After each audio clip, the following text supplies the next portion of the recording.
मुसलमान जिस्मानी मस्जिद में 15 मिनट सच्चे खुदा की इबादत, ईसाई इस बाडी में उस घाट की सच्ची 15 मिनट प्रार्थना, और सिख इस तन में सच्चे नाम की या गुरु ग्रंथ साहब की सच्ची यानी सच्चा पाठ या सच्ची नाम की कमाई। चारों वर्गों के, चारों धर्मों के, चारों जातियों के लोग अपने अपने फकीरों और महात्माओं, उस्तादों और आचार्यों के मुताबिक खेती, दुकान, दफ्तर का काम, बाल बच्चों की खिदमत और सेवा, और शाम को सब भजन और इबादत और प्रार्थना और पाठ, ये सब के सब करने लगे तो दुनिया की सारी मुसीबत, सारी तकलीफ, सारी उलझन, लड़ाई झगड़े, मार पीट, ये सब खत्म हो सकता। आप कहोगे कि बाबा जी आपने ये क्या कह दिया, हम भजन नहीं करेंगे। मुसलमान कहते हैं हम खुदा की इबादत नहीं करते। सिख कहते हैं कि ना हम नाम की कमाई करेंगे, ना हम गुरु ग्रंथ साहब का पाठ करेंगे। ईसाई कहते हैं हम चर्च में जाकर के प्रार्थना करेंगे नहीं, हमसे हो ही नहीं सकती। तो बाबा जी आपसे ये कहेंगे कि अभी आपने तकलीफ देखी कहाँ? ना आपने अकाल देखा, ना भूखमरी देखी, ना आपने सूखा देखी, ना आपने बीमारी देखी, ना आपने कत्लेआम देखा, ना हिंदू मुसलमान का लड़ना झगड़ना देखा, ना मारपीट आपने देखी।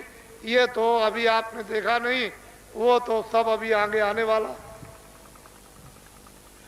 अगर बाबा जी की बात को हिंदुस्तान के विद्वानों ने नहीं सुनी, नहीं मानी, तो यही जो आप पहनते हो और आपकी देवियां मुसलमानों की ये औरतें पहनती हैं सोना और चांदी, ये सोना 10,000 रुपए तोला, वो भी शुद्ध नहीं मिलेगा, और चांदी 100 रुपए से ऊपर हो जाएगी तोला।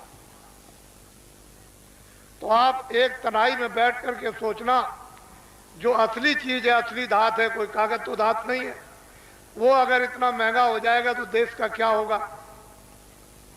आपको तो नहीं मालूम। इसलिए मैं प्रार्थना करता हूं, मेहनत करता हूं, और आपसे अनुरोध करता हूं कि खेती करो, दुकान करो, दफ्तर के काम करो, ईमानदारी मेहनत के साथ। ईमानदारी मेहनत की जरूरत सब जगह, घर में भी है, पूजा में भी है, समाज में भी है, दफ्तर में भी है, खेती में भी है, कहीं भी जाओ ईमानदारी मेहनत की जरूरत सब जगह पड़ेगी।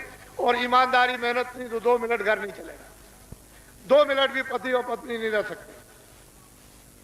तो जो जिसमें कोई तर्क नहीं, जिसमें कोई संदेह सुबह नहीं, उस बात को आपको जम के पकड़ना है। वो हमारी इंसानियत हो और हमारी मानवता है। ईमानदारी मेहनत, शरीर पोषण, शरीर हिफाजत के, जिस्मानी हिफाजत के लिए वो आप खेती, दुकान और दफ्तर का काम ईमानदारी मेहनत से, और बाल बच्चों की राजी खुशी की खिदमत और सेवा, आए गए की मेहमानदारी, सत्कार, ये आप जिस्म से, मनुष्य शरीर से करो। ये मानव धर्म, ये है आपका मानव। इससे आप सत्य बोलोगे, इससे दया रहेगी, इससे प्रेम रहेगी, इससे आदर रहेगा, इससे सत्कार रहेगा, और इसी चीजों से चरित्र रहता है, बुद्धि में विवेक रहता है। काम, क्रोध, रोम, मोह, अहंकार को आप अपने वशीभूत कंट्रोल में इनको रख सकते हो, और ईमानदारी मेहनत चली गई, तुम खत्म, तुम्हारी समाज खत्म, तुम्हारा धर्म खत्म, तुम्हारी जाति खत्म, इंसानियत खत्म, मानवता खत्म, सारा राज खत्म, सब खत्म हो गया। इसको आप ध्यान में रखें। तो हम 2 चीज देना चाहते हैं। जितने हमारे छात्र आए अपनी चीज लेकर जाएंगे, जितने भी हमारे भूमि जोतक, खेतिहर, काश्तकार आए अपनी चीज लेकर जाएंगे, और जितने भी हमारे व्यापारी व्यापार करते हैं, दुकानदार, उद्योगपति, अपनी चीज लेकर के जाए। छोटे और बड़े जितने भी दफ्तरों में कर्मचारी और अधिकारी काम करते हैं, अपनी अपनी चीज लेकर के जाएं। हम किसी की चीज अपने पास रखना नहीं चाहते, लेकिन पहले हमको असली चीज दे लेने दीजिए, क्योंकि मुझे ये समय मिलेगा नहीं। जब मुझे समय नहीं, और मुझे अभी मिल गया, तो ये आप अपना सौभाग्य समझो। मैं ये जानता हूं कि आपको लेना नहीं आता, और दे दिया जाए तो रखना भी नहीं आता, ये मुझको मालूम है, ये हम सब जानते हैं। लेकिन मेरे पास समय नहीं है और उसकी मेहरबानी, उसकी कृपा, उसका आदेश, उसका हुक्म हो रहा है कि तुम हीरा बांट दो, अनमोल संपत्ति बांट दो, आत्माओं का धन, रूहों का खजाना बांट दो। तो मैं उसके हुक्म की मुझे तो तामील करनी है, अधूरी तो करनी नहीं, आदेश का पालन करना। मेरे पास समय नहीं है, देश इतना बड़ा है, गांव इतने हैं, पूरब पश्चिम है, तो इसलिए मुझे पहले अनमोल वस्तु दे लेने दीजिए, क्योंकि ये अवसर कभी मिलेगा नहीं।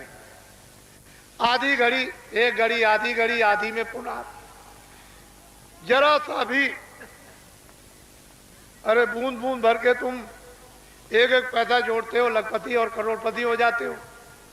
ये तो तुम्हारी आत्माओं का बिखरा हुआ धन, अगर कहीं उसको कण कण अगर जोड़ के जमा कर लो तो बूंद बूंद लोटा भर जाएगा, गड़ा भर जाएगा, तालाब भर जाएगा, समुद्र भर जाएगा।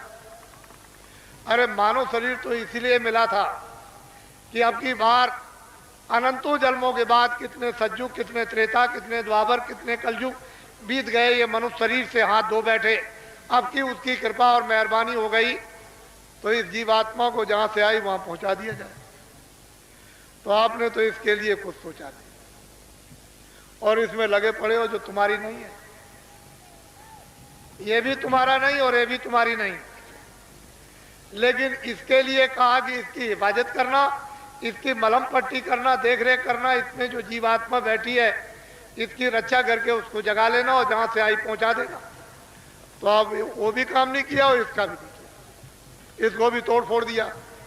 जब उसने इसको दिया था तो शुद्ध, साफ, पाक, निर्मल, न मन गंदा, न बुद्धि गंदी, न चित्त गंदा, न इंद्रियां गंदी, न दिल न गंदा, न दिमाग गंदा, न आत्मा गंदी, न रूह गंदी, पाक साफ।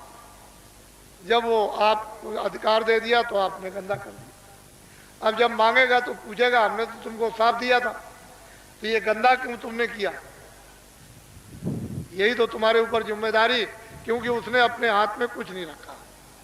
तो अमोलक वस्तु, आपके पास समय कहाँ, आप सुबह से शाम तक, ये बेचारे जो आए हुए हैं भूम जो तक, अपने अपने दर्द को, अपने अपने कैंसर को, अपनी अपनी बीमारी को, अपनी अपनी तपेदिक को इस तख्त पर पटको, ताकि हम ये समझ जाएं कि तुमको ये तपेदिक हो गई, तुमको ये कैंसर हो गया, तुमको ये फोड़ा हो गया, तुम में इतना मवाद है। इसको जब पटकोगे इस मंच के ऊपर में तो हमने दवा बना ली, फट दवा निकालेंगे और तुमको दे देंगे, लो ये खा।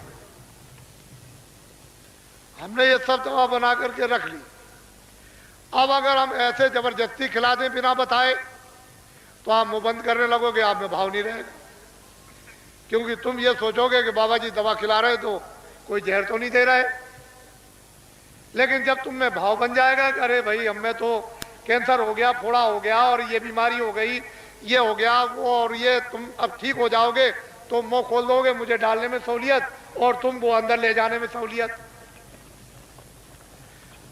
दोनों तरफ से आसानी हो जाएगी। तो तुम पटको, अपनी अपनी तकलीफों को, दर्दों को बाहर निकाल दो, रखने की अब जरूरत नहीं। क्यों कि तुम बाहर फेंकने वाले बन जाओ और दूसरा लेने वाला बन जाए, इतनी तो बात है। तो अनमोल चीज पहले आप ले लीजिए, यह अवसर नहीं मिलेगा। इतनी मैं आपसे प्रार्थना और अपील करूंगा कि आप लोग सब के सब शाकाहारी हो जाओ। जितने अनाज दिन में 100 बार खाओ, जितनी सब्जियां दिन में 100 बार खाओ, सूखे और गीले फल दिन में 100 बार खाओ, और हजम कर सकते हो तो दिन में 100 गिलास दूध के पियो, और भी हजम कर सकते हो तो 1 किलो घी तुम खाओ। तुमको अगर मना करे तब तुम कहो कि बाबा जी यह आपने क्या किया, ये क्यों मना कर दिया। लेकिन शाकाहारी जीवन बना,